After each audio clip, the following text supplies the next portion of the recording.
శ్రీ గణేశాయ నమః. శారదాగురుభ్యో నమః. ఈటీవీ లైఫ్ ఆధ్యాత్మిక ఛానల్ ప్రేక్షకులు శుభోదయం. శ్రీరస్తు కార్యక్రమానికి శుభస్వాగతం. కార్యక్రమంలో శుభతిథి అంశంలో నేటి పంచాంగ వివరాలు చూద్దాం. ఆంగ్లతేదీ 23వ తేదీ 12వ నెల 2025 సంవత్సరం మంగళవారం. స్వస్తి శ్రీ చాంద్రమాన శ్రీ విశ్వావసనామ సంవత్సరం దక్షిణాయనం హేమంత ఋతువు పుష్యమాసం శుక్లపక్షం తదియ తిథి ఉదయం 10:27 వరకు, అనంతరం చవితి. శ్రవణ నక్షత్రం తెల్లవారుజామున 5:41 వరకు, అనంతరం ధనిష్ఠా నక్షత్రం. వ్యాఘాత యోగం సాయంత్రం 4:06 వరకు, అనంతరం హర్షణ యోగం. గరజీకరణం ఉదయం 10:27 వరకు, అనంతరం వనజీకరణం. వర్జ్యం ఉదయం 8:49 నుండి 10:30 వరకు. నేటి దుర్ముహూర్తం ఉదయం 8:50 నుండి 9:34 వరకు. తిరిగి దుర్ముహూర్తం రాత్రి 10:54 నుండి 11:45 వరకు. నేటి అమృత ఘడియలు సాయంత్రం 6:50 నుండి రాత్రి 8:30 వరకు. నేటి రాహుకాలం మధ్యాహ్నం 3 గంటల నుండి 4:30 గంటల వరకు. యమగండం ఉదయం 9 గంటల నుండి 10:30 గంటల వరకు. ఈనాటి తిథివార నక్షత్రాలను అనుసరించి చేదగిన దేవతోపాసన గురించి విచారించినట్లయితే ఈనాడు మంగళవారం తదియ.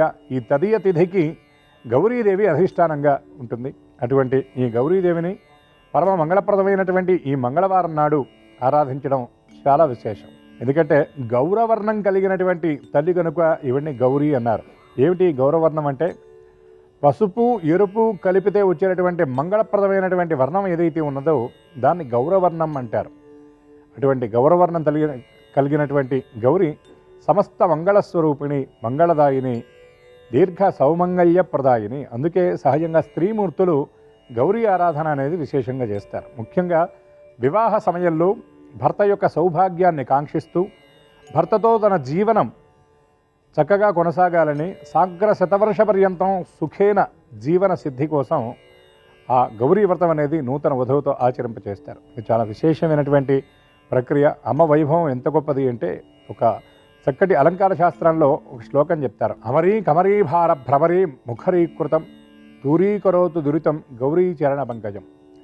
అమ్మవారి కమరీ బంధం ఎలా ఉంది అంటే సువాసనలను వెదజల్లుతూ అందులో ఉన్నటువంటి పుష్పాలు అవన్నీ కూడా ఉంటే వచ్చి తుమ్మెదలన్నీ కూడా వాలిపోయాయి. అంటే సహజంగా తుమ్మెదలన్నీ మకరందాన్ని పీల్చిన తర్వాత పుష్పాలు అలంకరించుకుంటారు. జనరల్గా అన్ని పుష్పాలు అట్లాగే ఉంటాయి. కానీ అమ్మవారు ఆ పుష్పాలను ధరించిన తర్వాత వాటిలోకి మళ్ళీ మకరందం వచ్చింది. అందుకని తుమ్మెదలు వచ్చి వాలాయట. అటువంటి మకరందాలే పుష్పాలుగా ఉన్నటువంటి కమరీబంధం కలిగినటువంటి తల్లి, నీ పాదాలు అమరీ కమరీ భార భ్రమరీ ముఖరీకృతం దూరీకరోతు దురితం గౌరీ చరణ పంకజం. ఏదైతే దురితాలను దూరం చేస్తాయో అటువంటి నీ చరణ పంకజాలకు నమస్కరిస్తున్నాను అని అలంకార శాస్త్రంలో శ్లోకం. మరొక విశేషం ఏమిటంటే ఈనాడు శ్రవణ నక్షత్రం. ఈ శ్రవణ నక్షత్రం కలియుగ వరదైనటువంటి వెంకటేశ్వర స్వామి వారి జన్మ నక్షత్రం, ఆవిర్భావ నక్షత్రం. సహజంగా ప్రస్తుతం నడుస్తున్నటువంటి ఈ ధనుర్మాసంలో విష్ణారాధన విశేషంగా జరుగుతుంది. అందున ఈనాడు శ్రవణ నక్షత్రం కాబట్టి ఈ మాసం మొత్తం కూడా ఈ వ్రతం చేసేటటువంటి అవకాశం లేనటువంటి వాళ్ళు ఈనాడు విష్ణు దర్శనం చేయటం, ఆ విష్ణు వైభవాన్ని చక్కగా ఆ తిరుప్పావైని శ్రవణం చేయటం, ఆ గోదా వైభవాన్ని గనక శ్రవణం చేయటం, ఈ ఒక్కనాడు స్వామివారి దర్శనం చేసినా స్వామివారి అర్చన చేసినా విశేషమైనటువంటి ఫలితాన్ని స్వామివారు మనందరికీ అనుగ్రహిస్తారని పెద్దలు చెప్పేటటువంటి మాట. అటువంటి ఈ శ్రవణ నక్షత్రం నాడు యథాశక్తిగా విష్ణారాధన, విష్ణు దర్శనం, విష్ణు స్తోత్రపారాయణ చేసి తదియా మంగళవారం కనుక ఈనాడు గౌరీ ఆరాధన కూడా చేసి జగదంబ యొక్క దివ్యానుగ్రహానికి, జగన్నాథుడి యొక్క దివ్యానుగ్రహానికి అందరూ పరిపూర్ణంగా పాత్రులవుతారని ఆశిస్తూ స్వస్తి.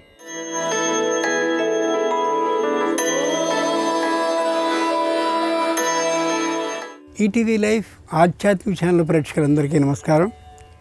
శ్రీరస్తు కార్యక్రమంలో గ్రహయోగం అంశానికి స్వాగతం. ఈనాటి ఈ గ్రహయోగం శీర్షికలో మేషాది ద్వాదశ రాశుల వారికి కలిగే శుభ అశుభ ఫలితాల్ని, అవసరమైన సందర్భాల్లో ప్రత్యామ్నాయ మార్గాల్ని తెలుసుకుంటారు. అంతేకాక ఏ రాశి వారికి ఏ దైవ దర్శనం శుభంకరమో, ఏ రాశి వారికి ఏ దిక్ ప్రయాణం అనుకూలమో, ఏ రాశివారు ఏ రంగు దుస్తుల్ని ధరించినట్టయితే సర్వ కార్య పరిసమాప్తి అవుతుందో, ఏ రాశి వారికి ఏ సంఖ్య నేటికి అదృష్ట సంఖ్యగా ఉండబోతుందో ఆ విశేషాలన్నింటినీ క్రమంగా తెలుసుకుంటారు. అంతేకాక వీటితో పాటు మంగళవారం అనగానే ఓ చిత్రమైనటువంటి అభిప్రాయం లోకంలో అందరికీ కలుగుతూ ఉంటుంది. ఎంతోమంది మంగళవారాన్ని అమంగళకరమైనటువంటి వారంగా భావిస్తూ ఉంటారు.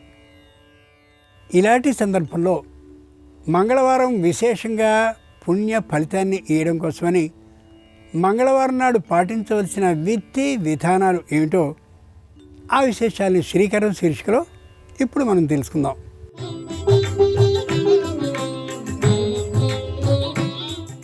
మంగళవారం నాడు ఆంజనేయ స్వామి వారిని పసుపు రంగు పుష్పాలతో, అలాగే సుబ్రహ్మణ్య స్వామి వారిని ఎరుపు రంగు పుష్పాలతోనూ పూజించాల్సి ఉంటుంది. కుజ స్తోత్ర పఠనం రుణబాధల్ని సంపూర్ణంగా నివారిస్తుంది. మంగళవారం నాడు అప్పులు ఇవ్వడం, అప్పులు తీసుకోకపోవడం మంచిది. భూ సంబంధమైనటువంటి లావాదేవీలకి మంగళవారం అనుకూలం. మంగళవారం నాడు ఆలయాల్లో నాగదేవతల విగ్రహాలకి ఆవు పాలని సమర్పించాలి. నువ్వులు బెల్లం కలిపిన మిశ్రమాన్ని, చిమ్మిలిని నివేదన చేయడం వల్ల, ప్రతి మంగళవారం పుట్టలో పాలు పోయడం వల్ల ఆరోగ్య ప్రాప్తి అవుతుంది. మంగళవారం నాడు చేసే ఏ కొద్ది దానమైనా విశేషమైనటువంటి ఫలితాలని అందిస్తుంది. వ్యతిరేక భావాల్ని నివారిస్తుంది. ముందుగా నేటి పంచాంగం. ఈరోజు పుష్య శుద్ధ తృతీయ అంటే తదియ ఉదయం 10:27 వరకు, తదుపరి చతుర్థి అంటే చవితి. ఈరోజు మంగళవారం, నక్షత్రం శ్రవణం. ఇక నేటి గ్రహస్థితిని పరిశీలన చూస్తే మిథునంలో గురువు, సింహంలో కేతువు, వృశ్చికంలో బుధుడు, ధనుస్సులో రవి శుక్ర కుజ చంద్రుడు, కుంభంలో రాహువు, మీనంలో శని ఉన్నారు. తాత్కాలికమైన ఈ గ్రహస్థితి ఆధారంగా మేషాది ద్వాదశ రాశుల వారికి కలిగే శుభ అశుభ ఫలితాలని క్రమంగా తెలుసుకుందాం. ముందుగా మేషరాశి.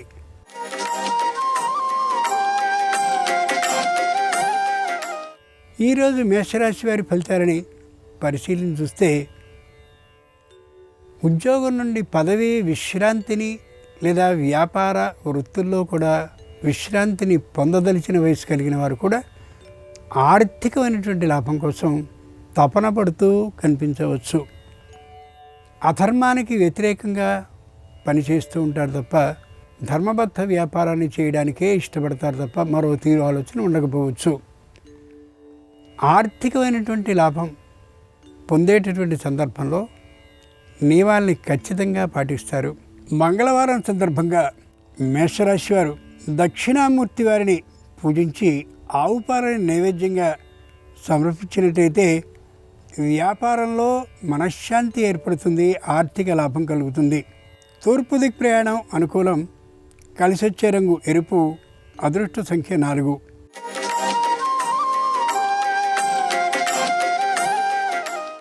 ఈరోజు వృషభ రాశి వారి ఫలితాలని పరిశీలన చూస్తే సంతానానికి విశేషమైనటువంటి ప్రతిభ కారణంగా మంచి ఉద్యోగ లాభం, అలాగే అనుకూల సదస్సుల్లో ప్రవేశం, వీరు సమర్పించిన పత్రాలకి మంచి గుర్తింపు వంటి వచ్చే అవకాశం గోచరిస్తోంది. అనుకూలమైనటువంటి ఆదాయం కారణంగా పెట్టుబడుల్ని స్థిరమైనటువంటి ఆస్తుల మీద పెట్టే అవకాశం బలంగా గోచరిస్తోంది. ఎవరితోనూ వాద విరోధాలు కలిగి ఉండరు. తమదైనటువంటి పనిలో నిమగ్నులై వెళుతూ ఉంటారు కూడా.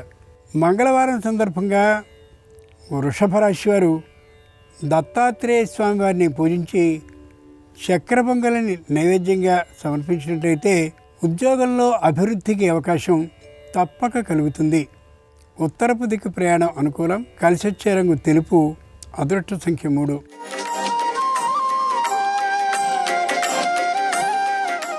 ఈరోజు మిథున రాశి వారి ఫలితాలని పరిశీలన చూస్తే కుటుంబంలో అన్యోన్యతాభావానికి విశేష ప్రాధాన్యాన్ని ఇస్తారు. సంతానానికి సంబంధించిన విద్య విషయంలో విశేషమైనటువంటి వ్యయాన్ని చేయడానికి మాత్రపు వెనుకబాటుతనము కలిగి ఉండరు. ఆర్థికమైనటువంటి లాభం కోసం తపన పడే తీరు ఏమాత్రము గోచరించదు. ముఖ్యంగా సాత్వికమైనటువంటి పద్ధతితో ఉండేటటువంటి కారణంగా తాము పనిచేసేటటువంటి ఉద్యోగ స్థలంలో, అలాగే వృత్తి స్థలంలో, వ్యాపార స్థలంలో కూడా మంచి గౌరవ ప్రపత్తి భావం కలిగి ఉంటారు. మంగళవారం సందర్భంగా మిథున రాశి వారు మంగళగౌరీదేవిని పూజించి పసుపుని ముత్తైదువులకి పంచడం ద్వారా మానసికమైనటువంటి ప్రశాంతత కలగడమే కాక శారీరకమైనటువంటి అనారోగ్యాలు తొలగిపోతాయి కూడా. దక్షిణ దిక్ ప్రయాణం అనుకూలం. కలిసొచ్చే రంగు నీలం. అదృష్ట సంఖ్య 4.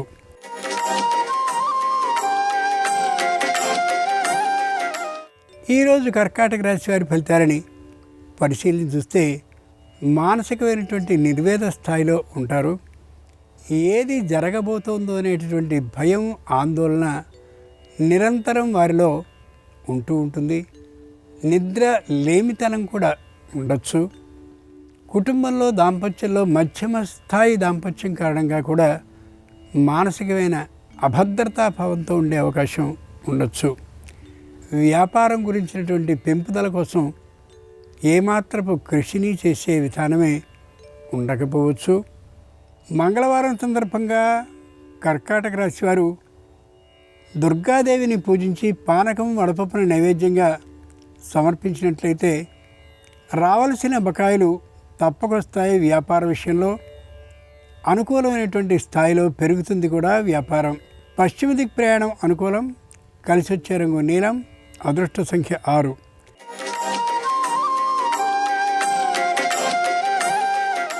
ఈరోజు సింహరాశి వారి ఫలితాలని పరిశీలించి చూస్తే నిత్యం ధనానికి సంబంధించినటువంటి ఆలోచనే కలిగి ఉంటారు. అదే ఆలోచనని సంతానానికి శరీరం నిండుగా పట్టించేటువంటి కారణంగా కేవలం ఆర్థికమైన సంపాదన, తపన ఆలోచనలతోనే ఉంటారు. ఒకప్పుడు తాము చేసినటువంటి వ్యాపార విషయాల్లో జరిగినటువంటి కొన్ని పొరపాట్లని సరిదిద్దుకునేందుకు తగినటువంటి ప్రయత్నాలని ప్రారంభిస్తారు. న్యాయస్థానంలో ఒక అపరిష్కృతంగా ఉన్న అభియోగం కారణంగా మానసికమైనటువంటి అభద్రతాభావానికి లోను అయ్యే అవకాశం గోచరిస్తుంది. మంగళవారం సందర్భంగా సింహరాశి వారు తరుణ గణపతిని పూజించి ఉండ్రాలను నైవేద్యంగా సమర్పించినట్లయితే ఆకస్మిక ధన ప్రాప్తికి అవకాశం ఉంటుంది. వృత్తిలో దక్షిణ దిక్ ప్రయాణం అనుకూలం. కలిసొచ్చే రంగు తెలుపు. అదృష్ట సంఖ్య 4.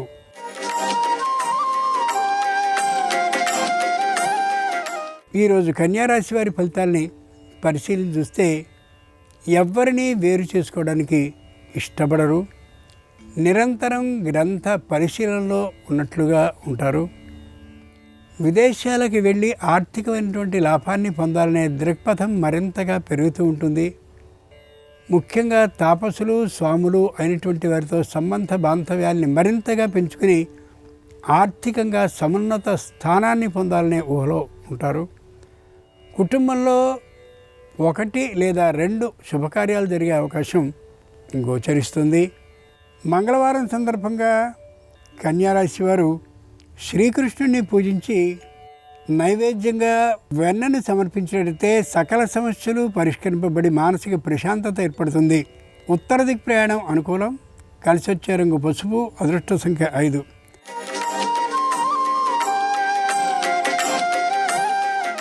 ఈరోజు తులారాశి వారి ఫలితాలని పరిశీలించి చూస్తే ఎంత మాట పడితే అంత మాటని మాట్లాడడానికి ఏమాత్రపు వెనుకబాటుతనము కలిగి ఉండరు. అలా మాట్లాడేటువంటి కారణంగా బంధువులు, మిత్రులు, అనుకూలులు అయినటువంటి వారు దూరమయ్యే అవకాశం విశేషంగా గోచరిస్తుంది. ప్రభుత్వ రంగ సంస్థ నుండి రుణాన్ని పొందడం కోసం ప్రయత్నాన్ని చేసి తీరా రుణం మంజూరు అయిన తర్వాత అక్కర్లేదు అని తెలియచేయడం ఆ ప్రభుత్వ రంగ సంస్థ వారికి కొద్ది ఇబ్బందిని కలిగించే అంశంగా ఉండొచ్చు. నూతనమైనటువంటి వాహనాన్ని కొనుక్కోవాలని గట్టి ప్రయత్నాన్ని చేస్తారు. వాహనం కేటాయింపబడ్డాక వెనుకబాటుతనాన్ని ప్రదర్శించడం కూడా వారికి నచ్చకపోయేటటువంటి అంశంగా పరిణమించవచ్చు. మంగళవారం సందర్భంగా తులారాశి వారు కుమారస్వామి వారిని పూజించి పటిక బెల్లాన్ని నైవేద్యంగా సమర్పించినట్లయితే నూతన ఉద్యోగ ప్రాప్తికి అవకాశం ఉంటుంది. వాయవ్యదిక్ ప్రయాణం అనుకూలం. కలిసొచ్చే రంగు ఎరుపు. అదృష్ట సంఖ్య 7.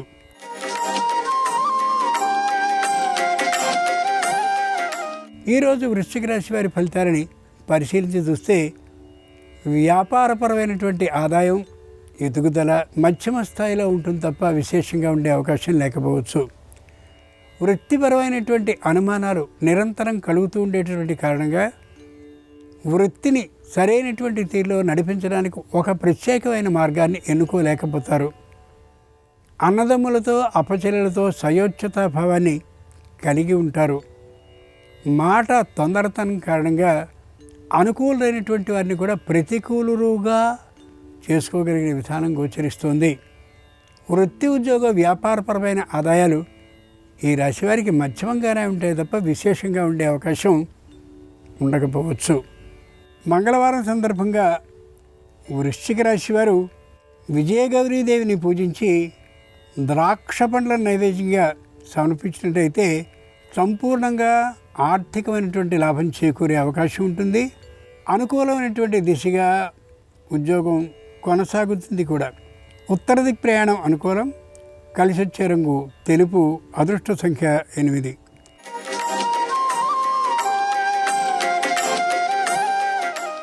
ఈరోజు ధనురాశి వారి ఫలితాలని పరిశీలించి చూస్తే మాటలో కాఠిన్యం గోచరిస్తూ ఉంటుంది. వృత్తి విషయంలో మాత్రం తప్పనిసరిగా క్రమశిక్షణని పాటించి ఉంటారు. వ్యాపారంలో తమదైనటువంటి ప్రతిభని చూపించడం కోసమని ఎంతెంతో ప్రయత్నాన్ని చేస్తారు కానీ అంత లభించే అవకాశం ఉండకపోవచ్చు. ఉద్యోగంలో పై స్థాయిలో ఉండడం కోసం కృషి చేస్తారు కానీ మిగిలిన వారితో పోటీ చూసుకున్నట్లయితే వీరంతటి ఉన్నతులు కాలేకపోవచ్చు. మానసికమైనటువంటి అధైర్యం చోటు చేసుకునే అవకాశం ఉండొచ్చు. మంగళవారం సందర్భంగా ధనురాశి వారు ద్విజ గణపతిని పూజించి వెలగపండ్లను నైవేద్యంగా సమర్పించేటైతే సకల విధాలైన రుణాలు తీరే అవకాశం ఉంటుంది. దక్షిణ దిక్ ప్రయాణం అనుకూలం. కలిసొచ్చే రంగు తెలుపు. అదృష్ట సంఖ్య 4.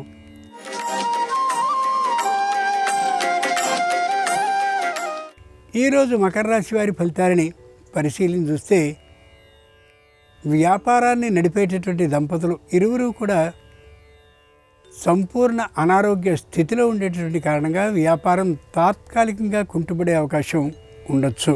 వృత్తిపరమైనటువంటి నైపుణ్యాన్ని చూపలేకపోవచ్చు. ఉద్యోగంలో సంపూర్ణమైనటువంటి విశ్వసనీయతని కోల్పోయే అవకాశం గోచరిస్తుంది. రుణాల సంఖ్య పెరుగుతూ మానసికమైనటువంటి కష్టాన్ని కలిగించే అవకాశం కూడా ఉండొచ్చు. ఆలోచించుకుని మాత్రమే రుణాన్ని చేయడం మంచిది. రుణం తీసుకునేటప్పుడే తిరిగి తీర్చే విధానం ఉన్నది లేనిది పరిశీలించుకోవడం ఉత్తమం. మంగళవారం సందర్భంగా మకర రాశి వారు రాఘవేంద్ర స్వామి వారిని పూజించి ఆయనకు పరమాన్నాన్ని నైవేద్యంగా సమర్పించినట్లయితే సంపూర్ణంగా మనశ్శాంతి కలుగుతుంది. ఏ విధమైన ఆరోగ్య నష్టము లేకుండా కూడా ఉంటుంది. పశ్చిమ దిక్ ప్రయాణం అనుకూలం. కలిసొచ్చే రంగు పసుపచ్చన. అదృష్ట సంఖ్య 3.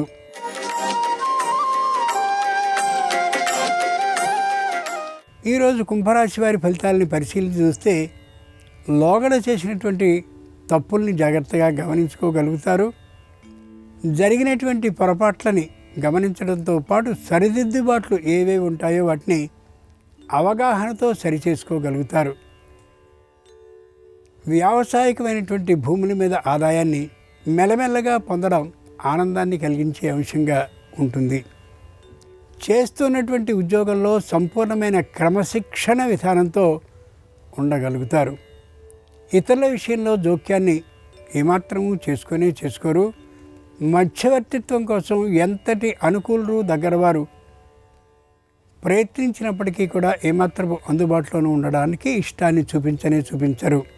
మంగళవారం సందర్భంగా కుంభరాశి వారు శ్రీ మహాగణాధిపతిని బిల్వ దళాలతో పూజించినట్టయితే సంపూర్ణ మనశ్శాంతి కలిగే అవకాశం ఉంటుంది. ఈశాన్య దిక్ ప్రయాణం అనుకూలం. కలిసొచ్చే రంగు ఎరుపు, అదృష్ట సంఖ్య 4.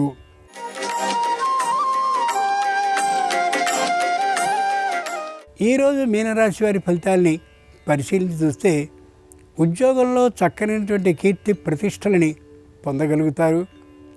వ్యాపారంలో పైకి ఎదిగేందుకు కావలసిన అన్ని విధానాలని పాటిస్తూ ఉంటారు.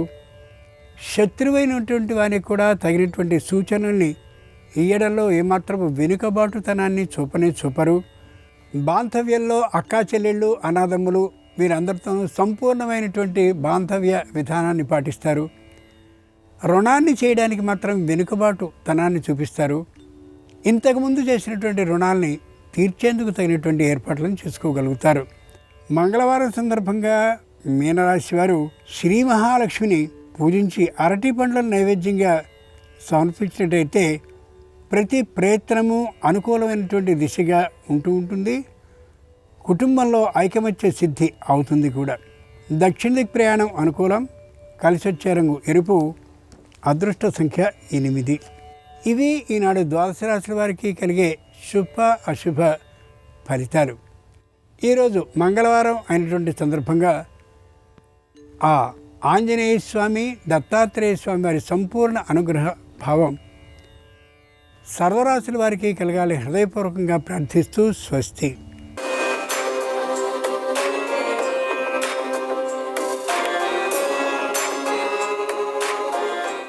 నమస్కారం. ఈరోజు మంగళవారం, ఆంజనేయ స్వామి వారికి ఎంతో ప్రీతిపాత్రమైన రోజు. ఈ సందర్భంగా ఆర్థిక, ఆరోగ్య, కుటుంబ సమస్యల నుంచి సులభంగా బయటపడటానికి, సకల శుభాలు చేకూరటానికి ఆంజనేయ స్వామికి సంబంధించిన ఎలాంటి ముఖ్యమైన విధి విధానాలు పాటించాలో నేటి శుభం లాభం అనే శీర్షికన పరిశీలిద్దాం. ప్రధానంగా ఉద్యోగ రంగంలో కానీ, వ్యాపార రంగంలో కానీ విశేషంగా రాణించటానికి మంగళవారం సందర్భంగా ఆంజనేయ స్వామి ఆలయానికి వెళ్ళి గులాబీ పూల మాలికను ఆంజనేయ స్వామి వారికి సమర్పించాలి. ఇలా చేస్తే ఉద్యోగ వ్యాపార రంగాల్లో మంచి సత్ఫలితాలను సిద్ధింపజేసుకోవచ్చు. అలాగే ఎవరికైనా వ్యాపారంలో పోటీ ఎక్కువగా ఉన్నట్లయితే, వ్యాపారంలో తరచుగా నష్టాలు వస్తూ ఉన్నట్లయితే, తరచుగా వచ్చే నష్టాలను అధిగమించటానికి, వ్యాపారంలో పోటీ తట్టుకొని నిలబడటానికి మంగళవారం సందర్భంగా ఆంజనేయ స్వామి ఆలయంలో ఆంజనేయ స్వామి వారికి సింధూరం రంగులో ఉన్నటువంటి వస్త్రాలు సమర్పించాలి. ఇలా చేస్తే ఆంజనేయుడి సంపూర్ణమైన అనుగ్రహం కలుగుతుంది. అలాగే రావలసిన ధనం సకాలంలో చేతికి అందాలన్నా, అలాగే అప్పుల బాధల నుంచి సులభంగా బయటపడాలన్నా ఆంజనేయ స్వామి ఆలయ ప్రాంగణంలో ఒక శక్తివంతమైన దీపాన్ని వెలిగించాలి. అదే మల్లె నూనె దీపం. ఆంజనేయ స్వామి వారిని దర్శనం చేసుకున్నాక ఆంజనేయ స్వామి ఆలయ ప్రాంగణంలో మట్టి ప్రమిదలో మల్లె నూనె పోసి 9 ఒత్తులు వేసి దీపాన్ని వెలిగించాలి. ఈ మల్లె నూనె దీపం వల్ల రావలసిన ధనం సకాలంలో చేతికొస్తుంది. క్రమక్రమంగా రుణబాధల నుంచి సులభంగా బయటపడవచ్చు. దేవాలయానికి వెళ్ళలేని వాళ్ళు దీనికి ప్రత్యామ్నాయంగా మీ గృహంలోనే గంగ సింధూరంలో కొద్దిగా మల్లె నూనె కలిపినటువంటి ఆ గంగ సింధూరం బొట్లు గృహంలో ఆంజనేయ స్వామి వారి విగ్రహానికి కానీ, చిత్రపటానికి కానీ అలంకరించాలి. ఇలా చేయటం ద్వారా కూడా ఆర్థిక పరంగా బాగా కలిసి వస్తుంది. అప్పుల సమస్యల నుంచి బయటపడి ఆదాయ మార్గాలు పెంపొందింపజేసుకోవచ్చు. అలాగే ఎవరైనా సరే అనుకున్న పనులు అనుకున్నట్లు సకాలంలో పూర్తి కావాలంటే మంగళవారం సందర్భంగా తమలపాకులు తీసుకొని ఆ తమలపాకుల మీద తడి గంధంతో కానీ, తడి సింధూరంతో కానీ జై శ్రీరామ్ అని రాసి ఆ తమలపాకుల దండను ఆంజనేయ స్వామి వారి విగ్రహానికి అలంకరించాలి. ఇలా చేస్తే చేస్తున్న ప్రతి పనిలో కూడా కార్యసిద్ధి తొందరగా లభిస్తుంది. అలాగే కొన్ని ప్రత్యేకమైనటువంటి చిత్రపటాలు మంగళవారం గృహంలో ఏర్పాటు చేసుకోవటం ద్వారా కూడా ఆంజనేయుడి సంపూర్ణమైన అనుగ్రహం కలిగి సమస్త శుభాలు చేకూరతాయి. తీవ్రమైన అనారోగ్య సమస్యలతో సతమతమైపోయే వాళ్ళు హనుమంతుడి సంజీవిని పర్వతాన్ని మోస్తున్నటువంటి చిత్రపటాన్ని మీ గృహంలో దక్షిణ దిక్కులో కానీ, పడమర దిక్కులో కానీ మంగళవారం ఏర్పాటు చేసుకొని మీ పూజా మందిరంలో ఉన్న ఆంజనేయ స్వామి వారికి నెయ్యి అన్నంలో కొద్దిగా వాము కలిపి ఆ నెయ్యి అన్నాన్ని నైవేద్యంగా సమర్పించండి. దాన్ని ప్రసాదంగా స్వీకరించండి. ఇలా చేస్తే క్రమక్రమంగా ఆంజనేయుడి అనుగ్రహం వల్ల అనారోగ్య సమస్యల తీవ్రతను తగ్గింపజేసుకొని ఆరోగ్యపరంగా మంచి సత్ఫలితాలను సిద్ధింపజేసుకోవచ్చు. అలాగే ఎవరైనా సినిమా రంగంలో, టీవీ రంగంలో విశేషంగా రాణించాలన్నా, కళారంగంలో పేరు ప్రతిష్టలు రావాలన్నా, సమాజంలో కీర్తి ప్రతిష్టలు పెరగాలన్నా, జనాకర్షణ ప్రజాకర్షణ పెంపొందింపజేసుకోవాలన్నా ఆంజనేయ స్వామి వారు రామలక్ష్మణులను తన భుజాల మీద అధిరోహిస్తున్నటువంటి చిత్రపటాన్ని మీ గృహంలో దక్షిణ దిక్కులో కానీ పడమర దిక్కులో కానీ మంగళవారం ఏర్పాటు చేసుకోండి. దానివల్ల విశేషమైనటువంటి ప్రయోజనాలు చేకూరతాయి. అలాగే గృహంలో వాస్తు దోషాలు ఎక్కువగా ఉన్నవాళ్ళు వాస్తు దోషాల నుంచి సులభంగా బయటపడటానికి మీ గృహంలో ఈశాన్యంలో ఆంజనేయ స్వామి వారు ఎరుపు రంగు వస్త్రాలు ధరించి కూర్చొని ఉన్నటువంటి చిత్రపటాన్ని ఏర్పాటు చేసుకోండి. దీనివల్ల వాస్తుదోష తీవ్రతను తగ్గింపజేసుకొని సమస్త శుభాలను సిద్ధింపజేసుకోవచ్చు. మనోధైర్యం, ఆత్మవిశ్వాసం పెంపొందింపజేసుకొని తలపెట్టిన పనులన్నీ దిగ్విజయంగా పూర్తి చేయాలంటే, ఆత్మవిశ్వాసంతో కష్టసాధ్యమైన పనుల్లో విజయం చేకూరాలంటే మాత్రం భజరంగ బలి చిత్రపటాన్ని, అంటే ఆంజనేయ స్వామివారు వీరత్వాన్ని ప్రదర్శిస్తూ ఒక చేతిలో గ్రద్దను ధరించి ఉన్నటువంటి భజరంగ బలి చిత్రపటాన్ని మీ గృహంలో పడమర దిక్కులో కానీ దక్షిణ దిక్కులో కానీ ఏర్పాటు చేసుకోండి. భజరంగ బలి చిత్రపటం గృహంలో ఉన్న వాళ్ళందరూ కూడా మనోధైర్యం, ఆత్మవిశ్వాసాన్ని పెంపొందింపజేసుకొని ఆంజనేయుడి అనుగ్రహం వల్ల కష్టసాధ్యమైన పనుల్లో కూడా విజయాలను అందిపుచ్చుకోవచ్చు. మంగళవారం సందర్భంగా ఆంజనేయుడిని ఇలా పూజించండి. ప్రత్యేకమైన చిత్రపటాలు ఏర్పాటు చేసుకొని ఆంజనేయుడి అనుగ్రహానికి ప్రతి ఒక్కరూ సులభంగా పాత్రులకండి. రేపు బుధవారం సందర్భంగా, బుధవారానికి అధిపతి బుధుడు, బుధుడికి అధిష్టాన దైవాలు గణపతి, విష్ణుమూర్తి కాబట్టి గణపతి, విష్ణుమూర్తి అనుగ్రహం ద్వారా రుణబాధల నుంచి బయటపడటానికి, శత్రుబాధల సమస్యలు అధిగమించటానికి ఎలాంటి ప్రత్యేకమైన విధి విధానాలు పాటించాలో రేపటి శుభం లాభం అనే శీర్షికన పరిశీలిద్దాం. నమస్కారం. ఈ కార్యక్రమాన్ని తిరిగి చూడాలనుకుంటే www.youtube.com/ETV Life Spiritual లో చూడవచ్చు.